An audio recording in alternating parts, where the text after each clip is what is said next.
Tras la huida del presidente provisional Eulalio Gutiérrez, en enero de 1915, los villistas tomaron el poder de la Ciudad de México. Todo indicaba que el destino de la revolución quedaba en manos de Villa y Zapata.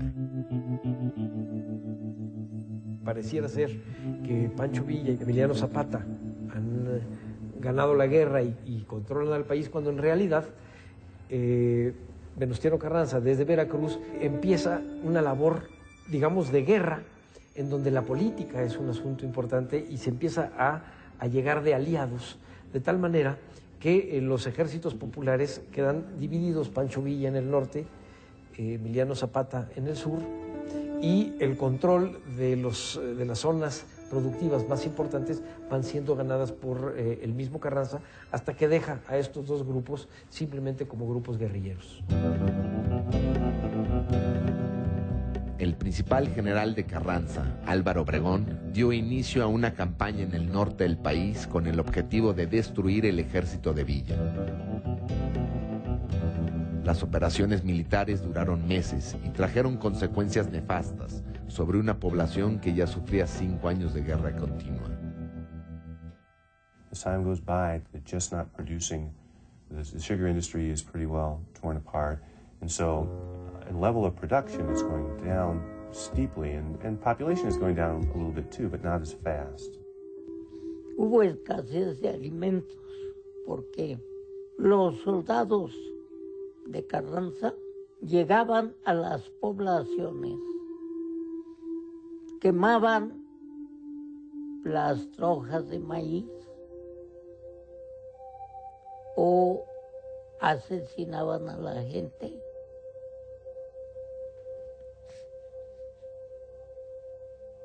Fue un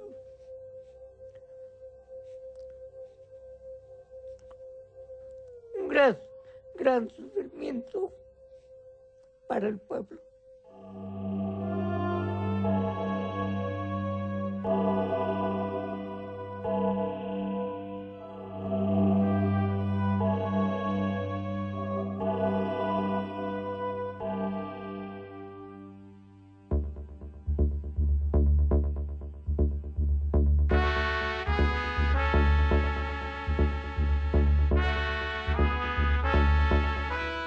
El presidente de los Estados Unidos, Wilson, llamó a todos los revolucionarios a hacer la paz en beneficio del pueblo mexicano.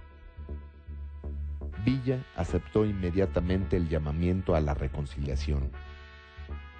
Pero ahora los carrancistas tenían mejores razones para continuar luchando. Su ejército ascendía a 100,000 hombres y les ganaban en número a los 40,000 villistas y 20,000 zapatistas que continuaban la lucha.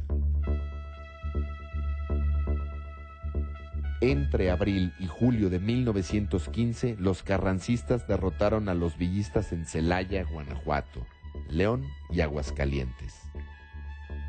Aquí en Agua Prieta, Sonora, en la frontera de Douglas, Arizona, el gobierno americano deja transportar tropas federales para combatir al general Villa en Agua Prieta, y del lado americano ponen reflectores hacia el lado mexicano donde venían las avanzadas villistas, y fue una derrota total. De ahí hubo gran animosidad del general Villa porque lo estaban obstaculizando, o más bien estaban contra él.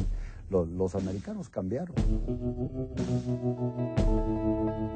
Carranza, habiendo ganado poderío y con el gobierno de los Estados Unidos apoyándolo, invitó a los villistas y zapatistas a reunificarse bajo su autoridad. Ambos líderes se negaron a deponer las armas y la lucha continuó. Al mismo tiempo, Carranza publicaba su programa de gobierno, que proponía, además de la restitución de su poder como presidente, algunas de las reformas en materia agraria que hasta ese momento habían sido ignoradas por el carrancismo.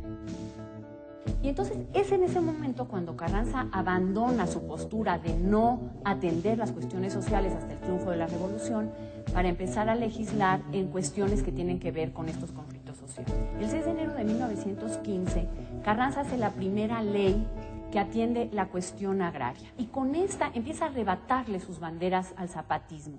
Es decir, Carranza no solo atiende la cuestión agraria, sino que Carranza también tiene una política de Estado, cosa que no tiene Zapata. Zapata tiene una propuesta agraria, pero no hay proyecto de Estado. El gobierno de los Estados Unidos llamó a una reunión panamericana con representantes de Argentina, Brasil, Chile, Bolivia, Guatemala y Uruguay para intentar solucionar el conflicto mexicano. El 9 de octubre de 1915, los representantes de los países americanos concluyeron que el partido de Carranza era el único que poseía los elementos esenciales para el reconocimiento como gobierno de facto en México.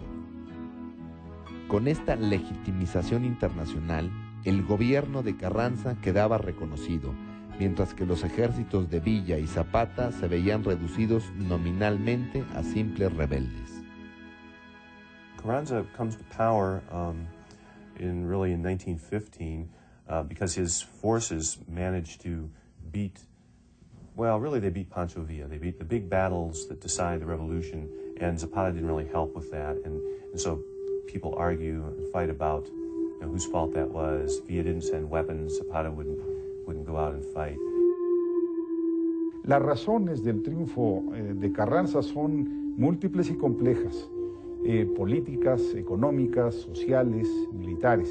Carranza calendarizó las actividades de su ejército. Primero dijo, vamos a vencer al villismo, que es el gran enemigo en términos militares, y dejemos para una segunda etapa a los zapatistas. Carranza contaba con por lo menos 2 o 3 ejércitos, Villa únicamente con su división del norte, que él la consideraba indivisible. Entonces, al obligarlo a enfrentar varios frentes, la eficiencia militar del ejército villista quedó hecha pedazos. So Carranza comes to power because Villa and Zapata don't cooperate so well, a little help from the U.S., and then having the best general, I think. The best military leader, it's not Carranza for sure, but it's his General Obregón, because he's just reading about strategy. He's a more educated man, and he applies the tactics of World War I.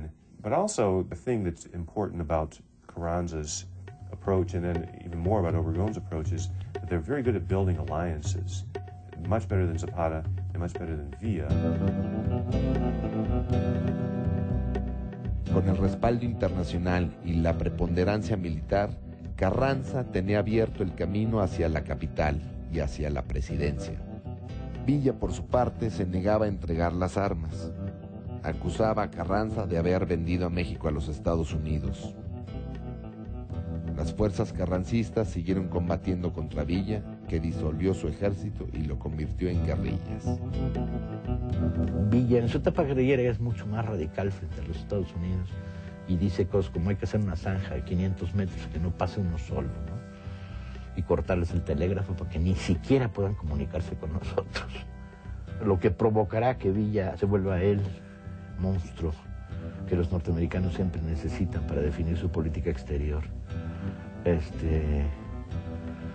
Entonces surgen los carteles de $50,000, Villa, Dead or Alive.